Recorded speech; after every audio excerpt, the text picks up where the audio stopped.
I'm Doug Johnson, CEO of CyberTrust IT Solutions. Today we're going to talk about targeted phishing. It's also known as spear phishing.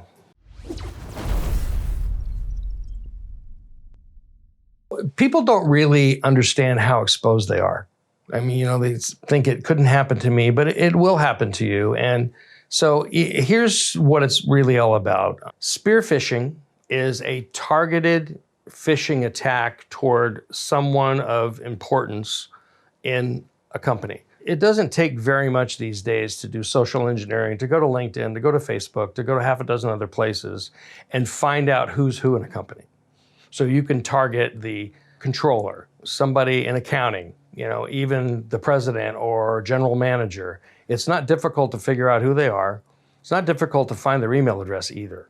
Even though it's not posted on the website, it's not difficult to find it. Once you've identified that person, then they can become the target of a spear phishing attack. And by spear phishing, I mean that the bad actor is concentrating specifically on that person, sending them emails that are designed for the person to give away their credentials or give away pieces of information. People are using OneDrive, people use Dropbox, people use Office 365. So in Office 365, OneDrive is a component of that. It's super easy to just send a link to a file in an email and you click on it, right? People do this all the time. You click on it and the file opens up or it asks you for username and password, right? So they would set it up so that it asks you for username and password and it look completely legit. And they've already been looking in your email. They've been lurking in there for a while to figure out who you communicate with and how you communicate. So it would more than likely look like it was sent from someone that you recognize. So you click on that link, it prompts you for username and password. That's the normal prompt that you get when you log into Office 365. You put it in, boom, you've given your password away. You think you're going to the file, but you've just given your credentials to your email away to a bad actor. Whereupon they can log into Office 365 from the back end through the web interface. They can read all your email. They can set up rules that will move specific emails that you send to like a temporary outbox. And then they can go in and change who it's to, what it's said. Let's say that there is a request for wire transfer and you're sending bank information through email, which I absolutely don't recommend doing in clear text email. It's a subject for another talk about using encrypted email for that, but many people do it. And then they can go in and make the changes and send the email out. Now, they may be lurking in your inbox for months until something has come along that's very interesting and you think, that's a lot of time to spend looking at my email, but they're doing that with multiple people and the payoff can be huge because a wire transfer could be anywhere from $5,000 to $350,000 or more, especially in the real estate industry where huge transactions are occurring. So it's worth the wait for them to wait to do that. And once they're in your email, you really don't know they're in there, until something tips you off. There may be a strange email that comes across or one of the people that you normally communicate with say, hey, I got an email from you that doesn't look quite right. At that point, you need to change your password immediately. You also need to go to your IT provider or the person who manages your email and need to search your account on the back end for rules that may be set up to copy and direct emails. Or a common rule is that everything that comes in and everything that goes out gets automatically copied in the back end unbeknownst to you to somebody else so that they can be monitoring it. Very common. I see this so many times. This can also lead to ransomware. You've recently heard about the pipeline ransomware hack and the meat packing company.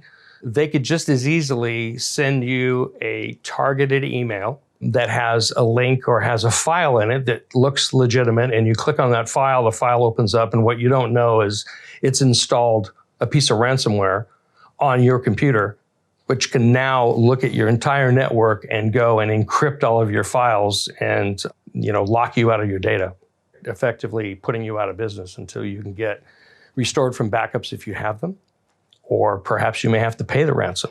The ransoms can be expensive and there's no guarantee you're going to get your data back by paying the ransom. So it's happening every day, everywhere. It's just the big ones that you hear about on TV. And it's happening more to small businesses than it is larger businesses. Yes, I'm a member of the FBI InfraGard. InfraGard is a joint venture between the government and private sector on cybersecurity.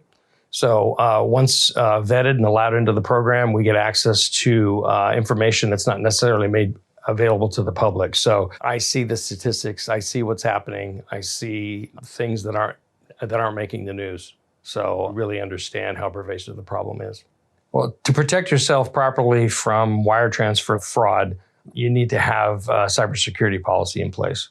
And not all policies are created equal, so you have to be very careful in looking through to see what they cover and what they don't, and what the exclusions are. We carry cyber insurance for our company, and our carrier will automatically accept our clients if we certify that they're protected. And we manage our clients the way we manage ourselves. So we have a very strict process that we go through for security for ourselves and continue to monitor it. And we implement that for our clients as well. So a benefit of working with CyberTrust is that we can very easily get you through the process of obtaining a good quality cybersecurity policy. Working with CyberTrust provides you with peace of mind of knowing that you're covered even in tough circumstances. You know, we've recently had a situation where a client got ransomware on one of their computers, and we were able to identify it, determine that it was running on that individual computer, and isolate it before it spread to the rest of the network and did any damage to, the server or databases, and took that client down. Just one of the many steps that we take, and one of the security products that we offer our clients, is the ability to be able to look for that type of activity and to be able to stop it before it spreads to a point where it causes damage. Working with us provides the peace of mind of knowing that you're covered even in tough circumstances.